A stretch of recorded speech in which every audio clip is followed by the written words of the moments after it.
অভিযোগ সংশ্লিষ্ট জনাব মহিবুল হাসান চৌধুরী স্ত্রী ইমা ক্লেয়ার বার্টন কর্তৃক ৮৪,৩৫,১২৮ টাকার গাতোয়ায় বহির্ভূত সম্পদ অর্জনের অভিযোগ প্রাথমিকভাবে প্রতীয়মান হয় তার প্রতি দুর্নীতি দমন কমিশন আইন ২০০৪-এর ২৬ ধারা মোতাবেক সম্পদ বিবরণী দাখিলের আদেশ জারি করা হয়। উক্ত আদেশ জারির প্রেক্ষিতে তার বা তার পক্ষে কেউ সম্পদ বিবরণী দাখিলের আদেশ গ্রহণ না করায়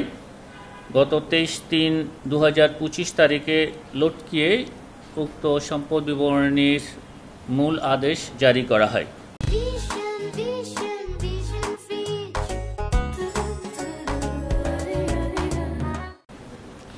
সম্পদ বিবরণী লটকিয়ে জারির পর অভিযোগ সংশ্লিষ্ট ব্যক্তি কর্তৃক নির্ধারিত সময়সীমার মধ্যে সম্পদ বিবরণী দাখিল করেননি এবং সময় বৃদ্ধির কোনো আবেদনও পাওয়া যায়নি। যেহেতু নির্ধারিত ২১ কার্যদিবস অর্থাৎ ২৯/৪/২০২৫ খ্রিস্টাব্দ তারিখের মধ্যে সম্পদ বিবরণী দাখিল করেননি, সেহেতু এটি দুর্নীতি দমন কমিশন আইন ২০০৪-এর ২৬(২) ধারায় শাস্তিযোগ্য অপরাধ। এই কারণে অভিযোগ সংশ্লিষ্ট জনাব ইমা ক্লেয়ার বার্টন স্বামী মহিবুল হাসান চৌধুরী সাবেক শিক্ষামন্ত্রী ও সংসদ সদস্য চট্টগ্রাম ৯ নির্ধারিত সময়ের মধ্যে সম্পদ বিবরণী দাখিল না করায় এবং ৮৪,৩৫,০০০ বেশি টাকার গাতোয়ায় বহির্ভূত সম্পদ অর্জনের অভিযোগে